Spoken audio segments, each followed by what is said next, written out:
bottom on B. Yeah. So today's Hey Tevis, very special day. The verdict came down that the Svarim, the library, belongs to the Rebbe, belongs to Agudas Chabad, belongs to the Hasidim. So on this very auspicious day, we're going to be learning. It's a victory of the Svarim, a victory, the Rebbe said, a victory of learning the Svarim. Right. So the second line from the bottom, 28b, the question is, Mani Masnisim. According to who does our Mishnah follow? The Mishnah says that chametz of a non-Jew after Pesach, you're allowed to benefit from it. Chametz of a Jew that passed Pesach and was there during Pesach, you're not allowed to benefit from. You still owned it.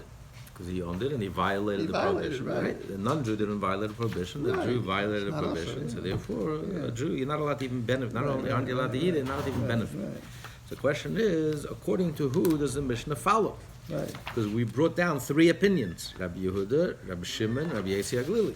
Right. So he says, according to who does the opinion follow? Rabbi Yehuda, if it follows the opinion of Rabbi Yehuda, you can't say that because Rabbi Yehuda, chametz stomach chametz. Rabbi Yehuda says that chametz after Pesach is prohibited. He didn't make any distinction between Jewish and non-Jewish, non-Jews chametz. All chametz after Pesach, any chametz that existed during Pesach, after Pesach is prohibited. The Mishnah, our Mishnah, makes a distinction between a Jew's chametz and a non-Jew's chametz.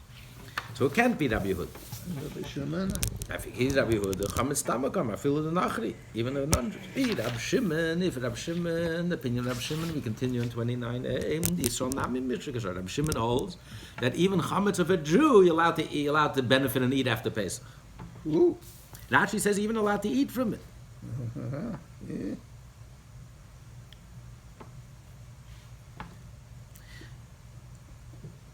Even if a Jew I'm allowed to eat. One second. Even a Jew I'm allowed to eat from.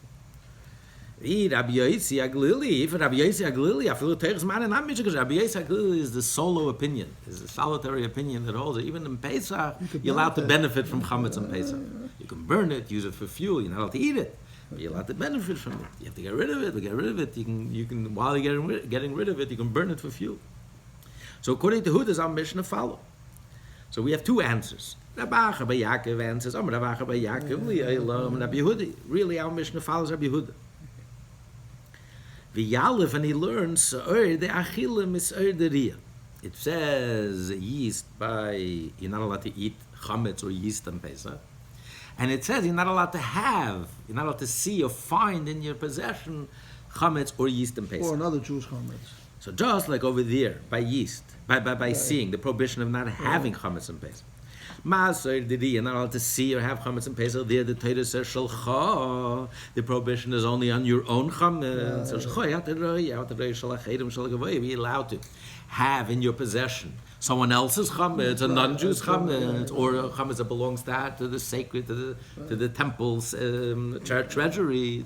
Only chametz that belongs to you, you're not allowed to have. So we learn one from the other. The prohibition from eating chametz. Biblically, I'm allowed to eat a non-Jew's chametz on Pesach. Right, it's a radical position. Rashi says I'm allowed to eat a non-Jew's chametz on Pesach. Right, biblically you're allowed. Biblically, I'm allowed to eat. The prohibition is don't eat your own chametz. Right. But there's no prohibition of eating a non-Jew's chametz on Pesach. That may be so. Tosfos asks, wait a minute, wait. He doesn't understand. He doesn't get it. How could you say that? Because you could eat the truma too. Because the moment the guy gives it to you to eat, then it becomes yours. So you're not allowed to eat it. It becomes yours. How could you say I'm allowed to eat chametz and Pesach? If you stole it from a guy, still and all, since you're responsible to pay back, so it becomes yours. You're like an owner now. So it's yours. So you violate. How is it? Where's there a scenario where you're allowed to eat chametz and Pesach? So he says no. It means you're only allowed to benefit from a non-Jew's chametz and Pesach. Just like you're allowed to keep in your possession. It could be sitting on your shelf, a non-Jew's chametz. That's why when you sell chametz, you don't have to get rid of it. It's sitting on your shelf because it's a non-Jew. Or truma. So too, you're allowed to benefit from a non-Jew's chametz on Pesach. In theory, Taisus agrees with Rashi. In theory, you would be allowed to eat chametz, but it's not possible. The moment you eat it, it becomes yours. So you're not allowed to eat it. But the idea that there's no prohibition, so therefore, there's no violation. You could never do it. No, so there's no violation. According to Rabbi Yehuda, what's the problem? A goy had chametz, or a Jew had chametz of a goy sitting in his house. So what? There's no prohibition. Even on Pesach, I'm allowed to benefit. Even on Pesach, there's no prohibition involved. Wouldn't it be like a Gezerah Shava? All the more so if you can't eat your own, how can you eat someone else's chametz? That's a kal v'chomer, but this is a Gezerah. This is a Gezerah Shava. like a It's kal v'chomer, stronger yeah. than a kal v'chomer. Yeah, that's what I meant, yeah. So he says, so therefore, there's no prohibition involved. Why should there be a prohibition from eating this chametz after Pesach? Even during Pesach, I'm allowed to benefit from this chametz. The whole prohibition of chametz is your chametz, a Jew's chametz, your own chametz. Question is, if another Jew's chametz is sitting in your house, he also says shulchay at the shalachem is like it's included in others. It's not your chametz. You don't violate it. Therefore, according to Rabbi, the Mishnah, when the Mishnah says you're allowed to benefit from a non-Jew's chametz, really you're allowed to even eat from a non-Jew's chametz after Pesach. The Mishnah should have learned since he learned that a Yid is not allowed to benefit from it. So but really, in the case of a non-Jew, I'm even allowed to eat from a non-Jew's chametz. You go into a store, you buy chametz that belongs to a non-Jew. It's owned by a non-Jew. And you buy it right after Yom Tov is over, you run to the store, right after Havdalah, and you run and you pick up chametz things in a non-Jew store. It's not a problem, you can eat from it. But it was sitting there all Pesach, but it belonged to a non-Jew. Even on Pesach, I would be, according to Rabbi Yehuda, be allowed to benefit from chametz of a non-Jew. So there's no prohibition about it. By about it. benefit, that means you can eat it? No, because we said if you eat it, it becomes yours. Oh, I don't know. But I did it on it. It's also not. But Dino, and really, the truth is, the boiler misnei really should have learned that filu b'teich zmanei mutabano. Really, could have learned that the non-Jews chametz he'll have to benefit from even on Yom Tov.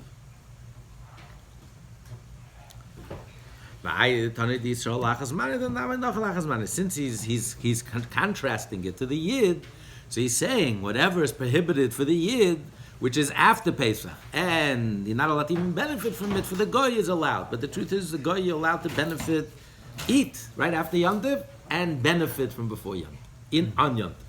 Not eat, as they say, you can't eat, but benefiting. That's how Rav Acha Bar Yaakov explains the Gemara. That our Mishnah follows the opinion of Rabbi Yehuda. Rav argues. Rav says no. Later, Rabbi Shimon, our Mishnah follows Rabbi Shimon. But didn't Rabbi Shimon say that after Pesach you're allowed to benefit from the chametz of a Jew? Even a Jew who violated Pesach, held his chametz on Pesach, he nevertheless after Pesach it's no longer prohibited. Now it's kosher. It's a timely prohibition. Only during Pesach is it toxic. After Pesach it's okay. It clears. So how can you say our Mishnah follows Rabbi Shimon? Rabbi Shimon knasa kanasu. Rabbinically, the rabbis penalized him. Biblically, I'm allowed to benefit. By Torah law, you can. By Torah law, you can. But the rabbis penalized. Rabbis say you're not allowed to eat or benefit because since you violated such a prohibition, you're not allowed to have chametz, see chametz, or even find chametz, and nevertheless you violated. So the rabbis penalized him. Right. Okay, so Gemara says, it makes sense according to Rav. The Mishnah says clearly, why is chametz after Pesach prohibited? Not to benefit it, because the Torah says lo yirah. So it makes sense according to Rav. In other words, he's explaining why did the rabbis say you're not allowed? Why did we penalize him and say you're not allowed to even benefit from this chametz? Because he violated the prohibition of lo yirah. Being seen and found, right. Question is, who is this prohibition on? Is this prohibition only on the one who violated it, or is it any Jew? Oh, that's a good question. And what if he did it by mistake or by accident? If you have a Jewish-owned store and he didn't sell his chametz for Pesach, we don't eat or benefit from that chametz. because since it was a violation of this severe prohibition of not finding and not seeing chametz. There's a West Side store every year that comes out. Every year, whether they send sell out it or not. the memos. They say this store was a Jewish-owned store. And did not Yeah, sell yeah, yeah, the yeah. chametz. Yeah. We had someone speaker. What was it? The famous product, and he got them to sell it. Yeah, right. What was the product? A beer, biggest beer. And he got them. He convinced the owner. No one could convince the owner. And he got to him, and they sold it. The proper sale, halachically. So it was a big deal. It was a very big deal.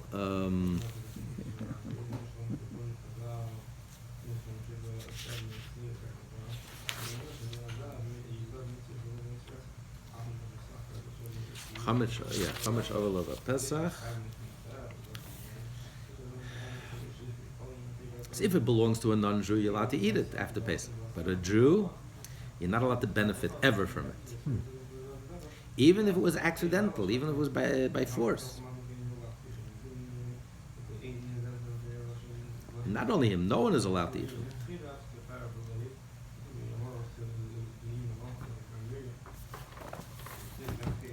Yeah, so therefore it makes sense why the Mishnah is saying that's the reason. But the question is, according to Rabbi Yaakov, why does he say you're not allowed to benefit from chametz? A Jew's chametz have to pay? Because it says lo yirah. What does it have to do with lo yirah? Because the Torah says lo yachal. He says earlier, we learned yesterday that there's 3 psukim.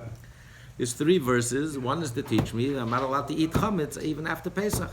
So therefore I'm not allowed to eat, I'm allowed to benefit from chametz after Pesach because the Torah prohibits it explicitly. What does it have to do with not seeing and not finding chametz in your house? The Torah prohibits not eating or benefiting from chametz after Pesach.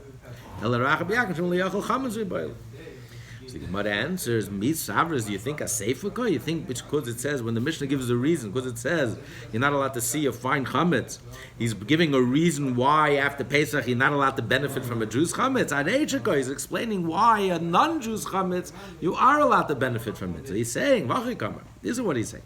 You know why chametz of a non-Jew you're allowed to eat and benefit after Pesach. You know why? Because the Torah says you're not allowed to find your own chametz, and just like it says your own chametz, the prohibition of chametz is only on your own chametz. But a non-Jew's chametz and chametz that belongs to the sacred, the temple treasury, I'm allowed to have in my house in Pesach. So too, we learn from there the prohibition of not eating chametz only applies to your chametz and not a non-Jew's chametz.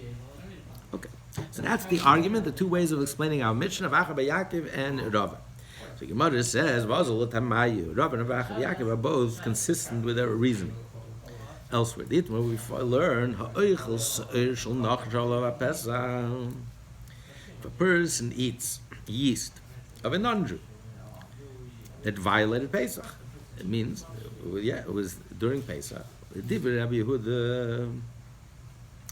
According to the opinion of Rabbi Yehuda, Rav Amar Leiken, Rav says that you get lashes. Rav Yaakov Amar Leiken, Rav Yaakov says you don't get lashes. What's the argument?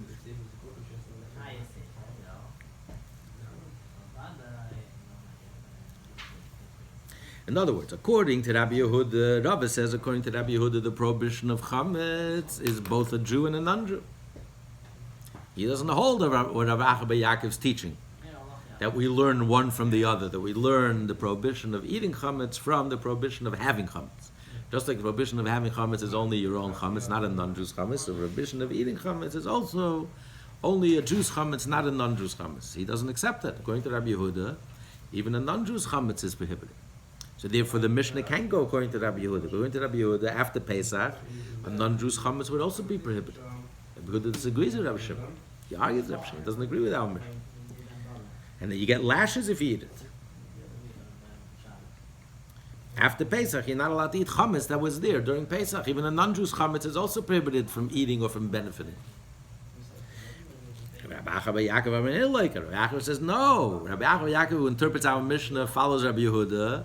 Says according to Rabbi Yehuda, the prohibition, just like the prohibition of not having chametz is only your own, a Jew's chametz, not a non-Jew's chametz, so too the prohibition of not eating or benefiting from chametz on Pesach is only a Jew's chametz and not a non-Jew's chametz. So therefore, surely you can eat, if you eat it after Pesach, there's no lashes. No flogging. Don't flog you. Rava holds like Le'alef Rabbi Yehuda said that Achilim says it here. He doesn't hold. According to Rava, Rabbi Yehuda doesn't compare. You don't learn one from the other. Yes, by not having chametz, the Torah makes an exception. Only your own chametz is the prohibition of not having chametz. But when it comes to eating chametz, you don't make that exception. All chametz is prohibited from eating and benefiting, even a non-Jew's chametz. Uses a different statement. Rabbi Acha bar Yaakov, like Yalev said, Achilim said that he. According to Rabbi Acha bar Yaakov, Rabbi Yehuda does learn the prohibition of eating from the prohibition of having, possessing.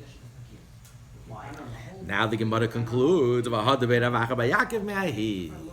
the end of the day, Rabbi Acha bar Yaakov took his opinion back and agreed with Rava. So everyone holds, according to Rabbi Yehuda, The Mishnah of Shimon. right, the Mishnah of Rav Shimon, right, exactly. Where do we see this? And according to Rabbi Yehuda, then Asur, right? After Pesach, even the chametz of a goy, you're not allowed to eat again. Where do we know this from? Because it says 3 prohibitions. So the 3 prohibitions goes on the same. It's consistent. Just like on Pesach, you're not allowed to eat or benefit from a non-Jew's chametz. So according to Rabbi Yehuda, the prohibition le'yachel, which also goes 3 times le'yachel goes. It goes on after Pesach, also includes even the chametz of a non-Jew. That was there during Pesach. Where do we see that Rabbi Yaakov changed his mind? Tanya, we learn the Braisa, chametz shel hekdesh b'moyed, a person needs chametz that belongs to the temple treasury, that's sacred. Mo'al, Yemoil, it's treacherous. What happens? You're guilty. What are you guilty of? You have to. What's the penalty? You have to pay back the principal to the hegdish, to the temple treasury, plus 25%, plus another of the. You add 25%. So let's say $100 worth. You have to pay $125 worth, which becomes a fifth when you add the 25th. That's intentional, 25. right? If it's unintentional, meal is only unintentional. And you have to bring a sacrifice. Oh, okay. You have to bring a sacrifice. Only unintentional. Oh, intentionally he gets Intentional, cursed. no. Intentional He gets cursed. is an argument of what happens if he does it intentionally. But intentionally, there's no carbon, and there's no chaimish, and there's no... Yeah, you have to pay back, but there's no... Some say he's not guilty. Yes, and some say, so if you ate hegdish, chametz of hegdish, mal. Why? Why? What's the argument? The question is, did you eat anything of value? Chametz has no value on Pesach. What did I take away from the treasury? Chametz on Pesach I can't eat, I can't benefit, so it has no value. So I didn't rob the treasury, I didn't take away anything from the treasury. It's worthless. The chametz is like dust, it's nothing. That's the opinion that says loy mal. But the original opinion, one opinion says, no, yes, you do mal, it has a value. So what's the argument? Man yashemrim. How can they say it's more because on so Gvoya Iyataraya means prohibition are applied or because of after Pesach? Oh, we'll see how the Gemara will explain. Man yashemrim. Who's the yashemrim? Rabbi Yechon explained. Rabbi Nechuda ben Akanya. His opinion. Rabbi Nechuda ben Akanya. Tanya, we learn about Rabbi Nechuda ben Akanya says Yom Kippurim ki Shabbos litashlum. We have a rule by Shabbos. If a person violates Shabbos and you do something that gets the death penalty, you desecrated Shabbos. So even if you did damages, you're exempt from the damages. You don't get a death penalty and damages at the same time, and financial damages. If you're taking your life, you're taking your life. Life is the worst punishment, and forget about the financial punishment. Whether practically you take your life or not, but the idea that you did something that you're obligated to take your life, so you're exempt from the financial damages. Where do we learn this? Because the Torah says He gets stoned. that if 2 people are fighting and they hit a pregnant woman and they killed her fetus, Right. So you have to pay financial damage. Right, right. Financial damage, the value of the children, the fetus. Only because there was no accident. If they would have killed her, and if you kill someone, you get the death sentence, the death penalty, then you would be exempt from paying the husband the financial damage of the loss of the fetus. Because you can't have, whenever there's a death penalty, there's no financial penalty. One or the other. You can't, and you give them the more severe one, which is the death penalty. So any case, from there we learn, any case where there's a death penalty, if you violated Shabbos, even though that caused a financial ruin, financial loss, you're exempt from the financial loss. You get Because stoned. you're already obligated with a death sentence.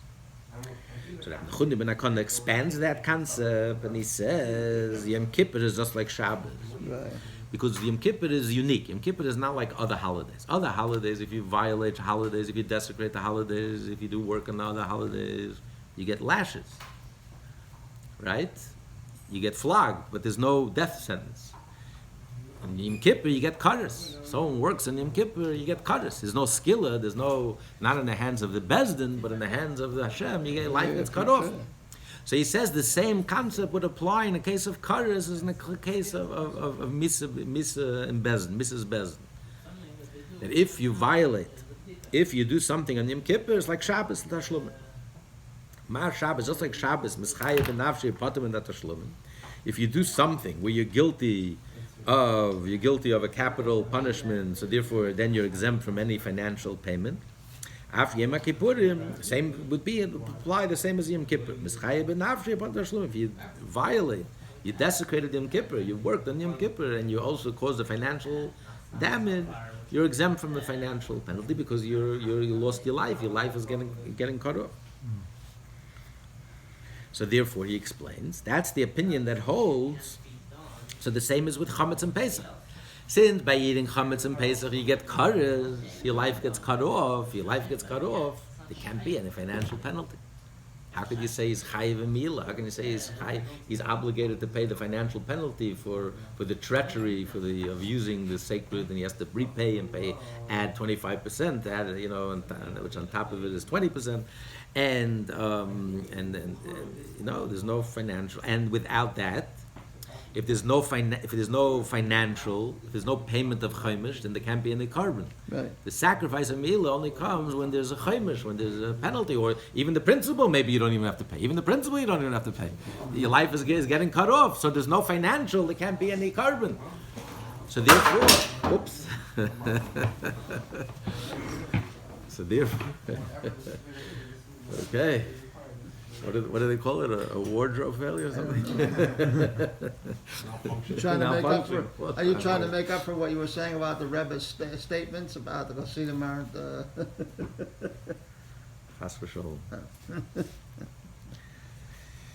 So that's why he holds that you're exempt from Me'ilah. Mm-hmm. That's how Rabbi Yochanan explains it. Rabbi Yosef says. So in other words, in the case of Yom Kippur and Shabbos, if you burn something you burn someone's house down on Yom Kippur, you'll be exempt because your life gets cut off. Yeah. Just like if you would burn on Shabbos.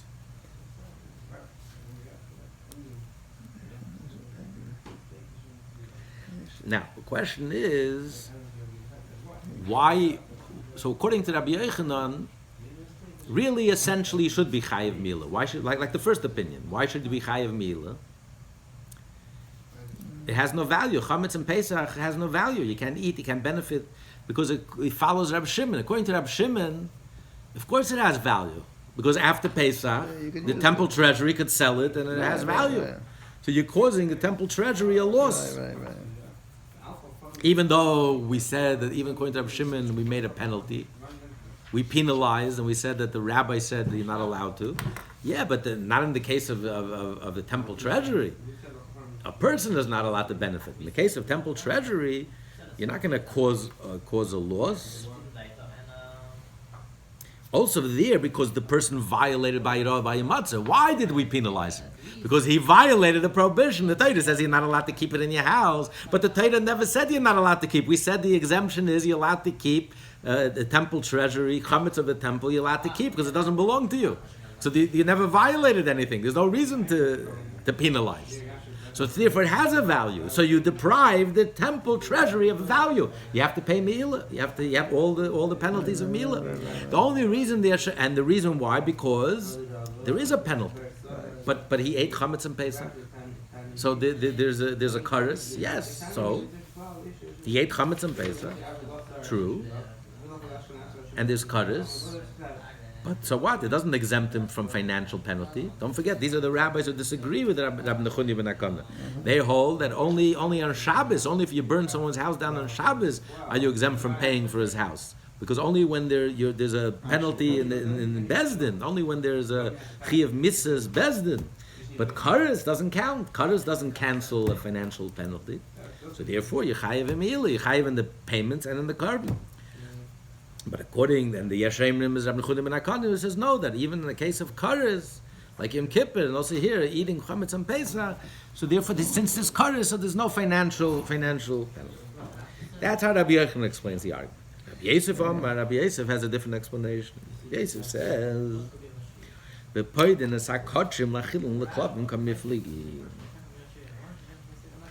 arguing, redeeming the consecrated stuff and feeding it to the dog. So first, why does Rabbi Yosef disagree with Rabbi Yochanan's whole premise? Because he says, if they hold like Rab Shimon, it's not reason enough to be chayav and me'ilah. Because right now, during Pesach, it has no value.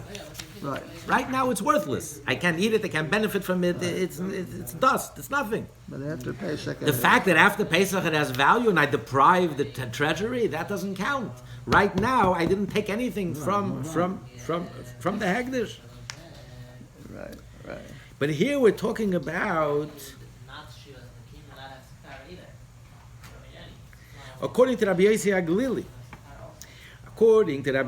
that this Mishnah follows Rabbi Yossi Aglili. This Braisa follows Rabbi Yossi Aglili, who holds that even on Pesach you're allowed to benefit from chametz. So I'm allowed to benefit. So it has a value. I can sell it. The temple treasure can sell it on Pesach. You can sell chametz on Pesach. It has a value.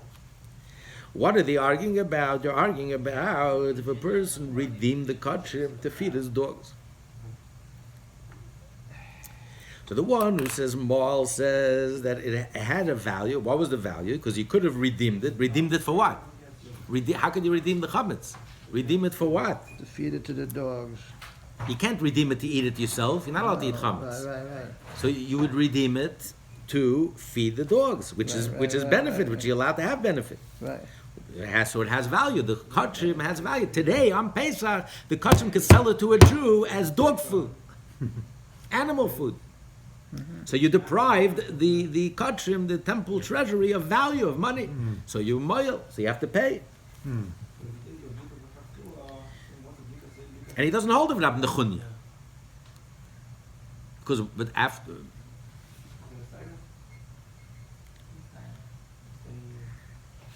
What's after Rabbi Nechuni?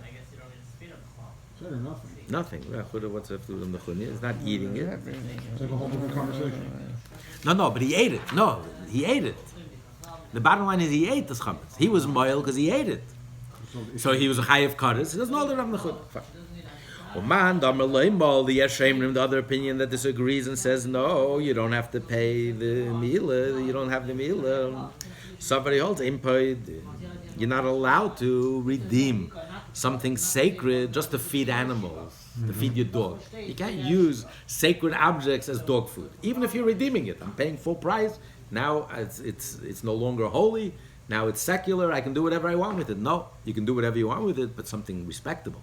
Not to feed animals. Mm-hmm. So therefore, the hekdesh can't do anything with it. There's nothing the hekdesh can do. You're telling me I'm allowed to benefit from it. I can't do anything. I can't sell it for no reason in the world. You can't eat it. You can't feed your animals with it. So there's nobody to sell. There's no market. It has zero value. Mm-hmm. So therefore, I didn't deprive the treasury of anything. So there's no can't give it to a fellow Jew and for him to eat? You're allowed to. No, right now, you can't eat it. To feed it his dog, you're not allowed to. According to our learning understand, even if according to the Mandam says you could be paid, What are you going to do with it? No, so not in Pesach, you paid it to eat it. But it has to be treated respectfully. You can't, you're not allowed, according to this opinion. Well, according to Tanakh, you could. Yeah, you could. But on Pesach, you could feed chametz to a dog. According to Rabbi Yisrael Glili. Rabbi Yisrael Glili says chametz mutter b'ana. Multiple layers. And it's an argument in Tanoim. It's an argument in Tractate Tumura, whether it, yes, the Torah says that even if you redeem, even if you redeem, but certain things you're not allowed to do with redeemed animals from sacred. You're not allowed to shear its wool, you're not allowed to use its milk, and you're not allowed to feed dogs. Others say no. Yes, you're not allowed to use it to shear the wool or to use it for the milk, but to use it as animal food, you are allowed to. So that's the argument between these two versions. And what they're saying here at the end of this little statement here is that since it is forbidden to eat this leavened bread during Passover, the consecrated leaven has no value at this time. Exactly. And But so one who eats it is not guilty of misusing the dough. Exactly, because he didn't. It has no value. He didn't. But take, he still violated rabbinic. He didn't take rabbinic, biblical. He ate chametz and Pesach, but he didn't deprive the temple treasury of anything of value. All right, so in that anything case, of worse. all right, that's Yeah. okay. Okay, that's another explanation. Rav bar Rav gives a third explanation. Top of 29b. He learned on top of 29b. He learned this in the following verse. Kul alma, according to everyone, ain't paying sakot shel lachil in the club. Really, I'll tell you, everyone holds you're not allowed to redeem temple sacred food for animal food. You have to treat it with dignity and respect. So what are they arguing about? Then it has no value. So why am I moil? Here's what they're arguing. Something that will cause later on, something that will have value later on, and now I deprived it of that value later on, is that counted as value currently or not? So since after Pesach, I could sell it. The temple treasurer is able to sell it. Now that you ate its chametz, you deprived it. Even though now it has no value, during Pesach it has no value, but later on it would have value. So I'm causing a loss to the treasury. It's an indirect. I'm causing a later on. So even now that has value. That's counted as money. So therefore I deprive the temple treasury of money. So I'm chayiv mi'ilah.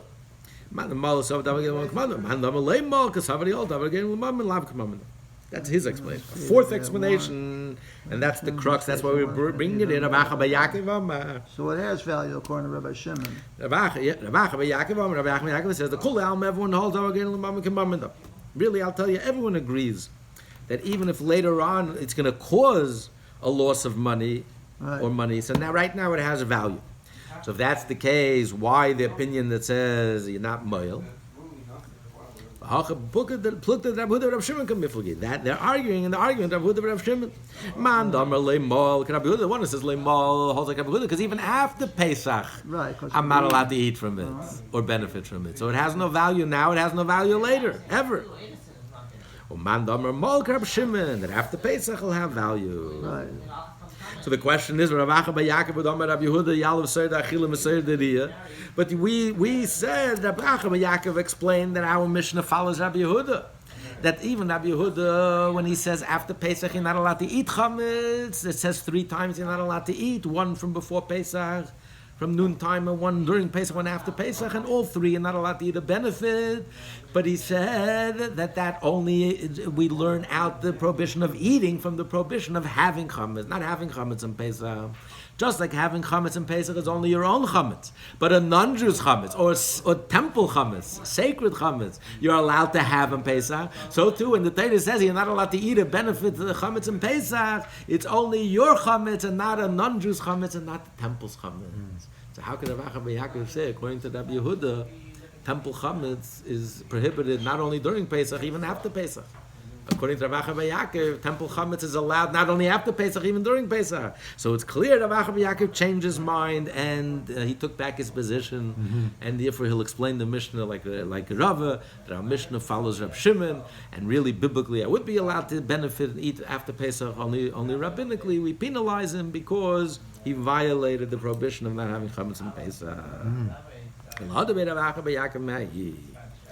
Rav gives a fifth explanation. Rav Ashi Amar, it's very interesting. You have 5 different explanations. Rav Ashi Amar, the Kol Alma, really, I'll tell you, ain't bait. Everyone says you're not allowed to redeem sacred for something undignified as dog food. So that's not the value. In the fact that after Pesach, the temple treasury will be able to sell it, and now you deprive them of that opportunity because you ate the chametz, that's not good enough. Right now, it has no value. I'm causing a loss. Causing a loss is not the same as an actual loss. So therefore, why are you moil? Why does the first opinion say that you're moil if you ate the chametz of the temple treasury on Pesach? The argument is Rabbi Yisrael Glil and Rabbanon. Man dama mol Rabbi Yossi. The one that says mol holds like Rabbi Yossi.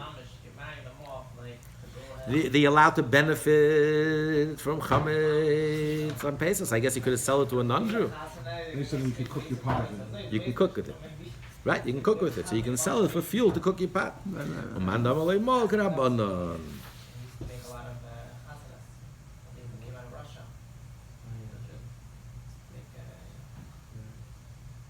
Are you allowed to sell to a non-Jew? Well, why didn't you want to say how about selling to a non-Jew? If a non-Jew is not going to feed his animals, Even to you. even to you. For sure you something about it. Okay. Now we come to the last piece. It's starts a whole new thing. Amar Rav said, Rav taught, chametz bizmanoi, chametz during Pesach, beim b'minoi, beim shaloi b'minoi aser. Whether you mix the chametz with food, the same type of food, right? Let's say with bread, the same type of food. Bein shalei b'minei, other types of food. Also, it's prohibited. Shalei b'zman after Pesach, and chametz is prohibited even after Pesach. Chametz that was there during Pesach, you're not allowed to eat or benefit from after Pesach. Shalei b'zman after Pesach, b'minei aser. If this prohibited chametz mixes with its own type, aser it's prohibited. Shalei b'minei with a different type, mutter is allowed. That's his statement. Now the Gemara is going to unpack his statement. Maya Skinner, what are we talking about here? If you were talking about a case where the chametz imparts its flavor into the mixture, into the non-chametz food, but it imparted its flavor. If that's the case,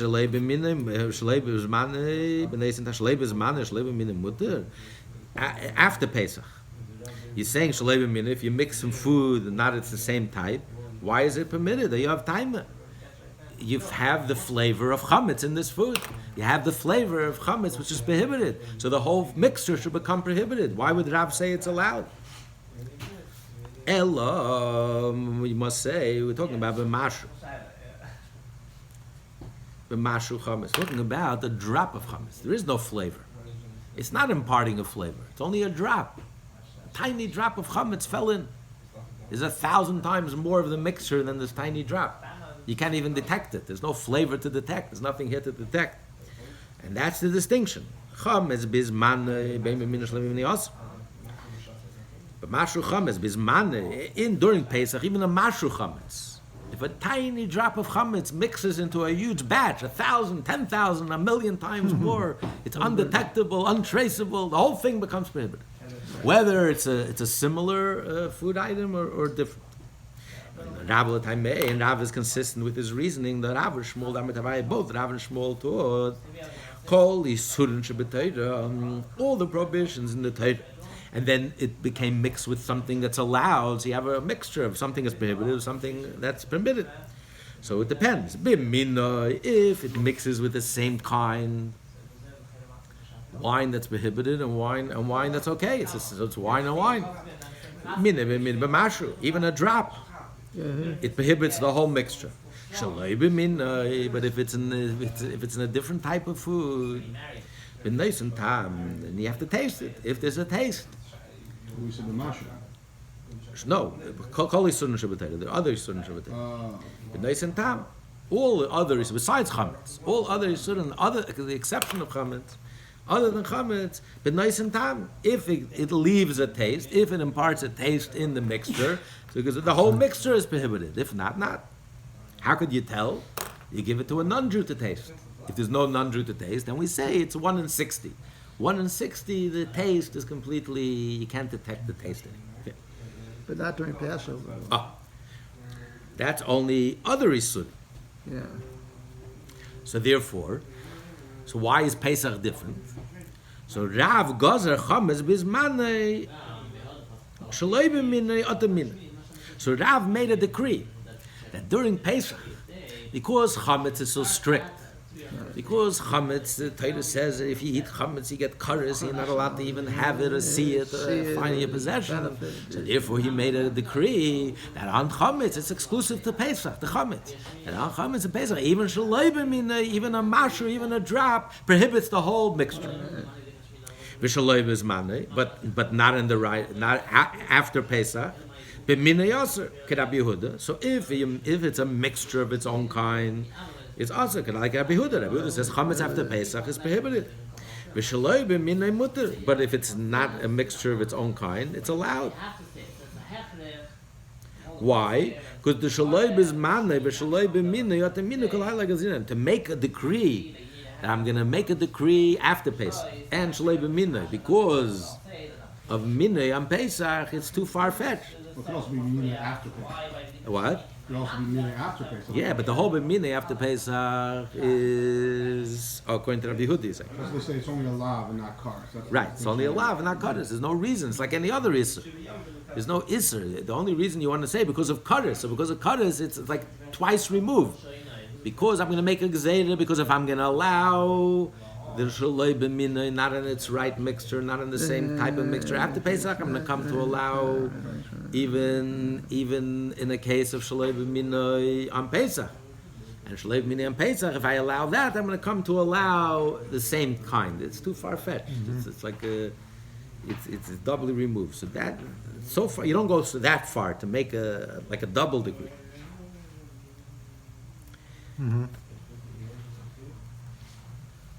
Shmuel disagrees with Rav. Shmuel says chametz bizmanoi during Pesach b'minei asur.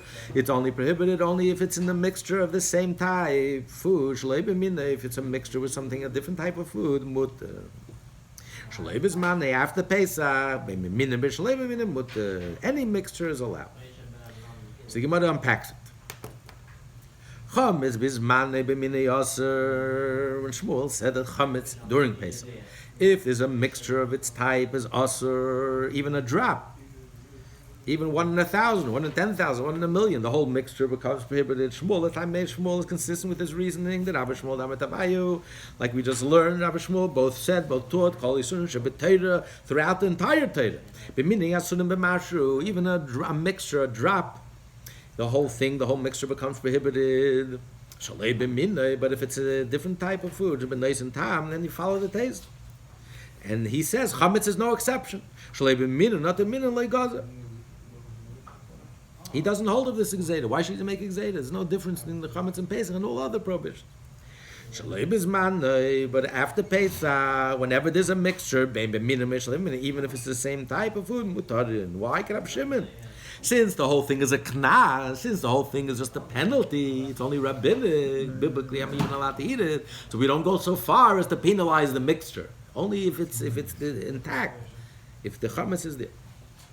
A third opinion, Rabbi Yechanan says, chametz bizmanoi during Pesach,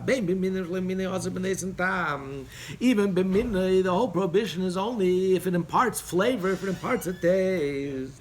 Shlei bizmanoi after Pesach,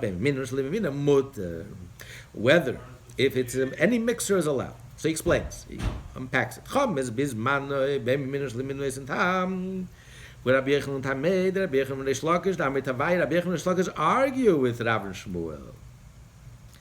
Rabbi Yechanan and Reish Lakish hold, and that's the halacha, Kol Yisurim Shabbat Torah, Bein B'minam and Shalei Minam B'neis and Tam. All the prohibitions in the Torah are only if it imparts flavor. It's not 1 in 1,000. If it's a drop, if there's no flavor there, no taste, it becomes null. Don't forget, biblically, it's a majority. 1 and 2, it already becomes nullified. And we each have to complete our own base. So, but surely if there's no nice and tam, there's no prohibition, not even rabbinical. So therefore he holds, and Pesach is no exception. It's only prohibited if it's enough, if there's enough of the mixture of the prohibition to impart flavor into the mixture. After Pesach, is allowed. Like Rab Shimon. So we have three-way opinion, and tomorrow we're going to learn what the halach is. We have Rav and Shmuel, we have Rav and Shmuel and Rabbi Yochanan. Everyone have a wonderful, wonderful day. Thank you.